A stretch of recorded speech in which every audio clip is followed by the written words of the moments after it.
Welcome to my YouTube channel. Sino si Leni Robredo? Si Leni Robredo ay isang kilalang politiko at abogado sa Pilipinas. Ipinanganak noong Abril 23, 1965 sa bayan ng Naga sa lalawigan ng Camarines Sur.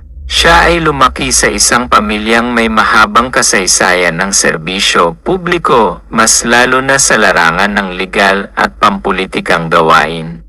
Siya ang anak ni Don Vicente Robredo at ni Jessica Marie Robredo. Nag-aral si Leni ng abogasya sa Ateneo de Manila University at nakapagtapos siya ng Bachelor of Arts in Economics mula sa University of the Philippines. Matapos makapagtapos sa kanyang abogasya, nagtrabaho siya sa iba't ibang non-government organizations kung saan nakatuon siya sa mga isyu ng karapatan ng kababaihan at mga marginalized na sektor. Ang kanyang karanasan sa grassroots na mga proyekto ang nagpabuka sa kanyang kaisipan sa tunay na kalagayan ng mga Pilipino. Noong 2013, pumasok si Leni sa politika matapos siyang manalo bilang kongresista ng ikalawang distrito ng Camarines Sur. Sa kanyang panunungkulan sa Kongreso, siya ay naging kilala sa kanyang mga inisyatiba ukol sa mga isyu ng edukasyon, kalusugan, at mga karapatan ng kababaihan.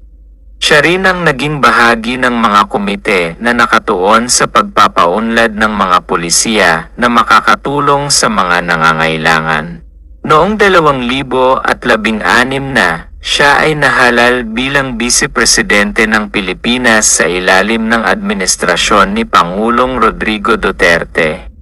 Siya ang naging kauna-unahang babaeng nanungkulan sa pwesto mula noong panahon ng EDSA Revolution.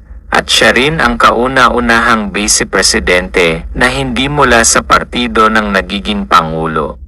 Sa kanyang termino bilang Vice-Presidente, nakilala siya sa kanyang mga proyektong nakatuon sa pagpapabuti ng kalagayan ng mga mahihirap, maging sa disaster response at recovery efforts, at mga programas para sa edukasyon.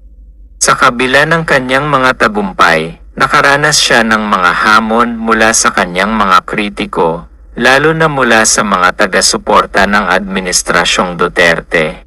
Isa sa pinakatanyag na issue ay ang mga di pagkakaunawaan at hidwaan sa kanyang kwarto ng gobyerno na nagpatuloy sa buong kanyang termino. Hindi alintana ang mga hadlang, patuloy niyang pinagsikapan ang mga inisyatiba upang mapabuti ang buhay ng mga Pilipino. Noong 2022, tumakbo si Leni Robredo bilang Pangulo ng Pilipinas sa ilalim ng kanyang sariling partido, ang Angat Buhay Party. Sa kanyang kampanya, ipinahayag niya ang kanyang mga layunin at plataporma na nakatuon sa tapat na pamamahala at makatao na serbisyo. Bagamat hindi siya pinalad na manalo, ang kanyang pagpapatuloy sa pagsisilbi at paglilingkod ay nagbigay inspirasyon sa marami, lalo na sa mga kabataan at sa mga Pilipinong nagnanais ng mas magandang kinabukasan para sa kanilang bansa.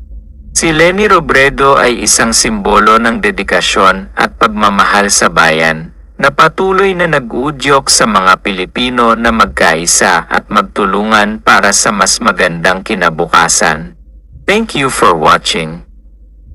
Please like, subscribe, comment, and share. Don't forget to hit the notification bell so that you will be informed whenever have new videos. See you in the next video.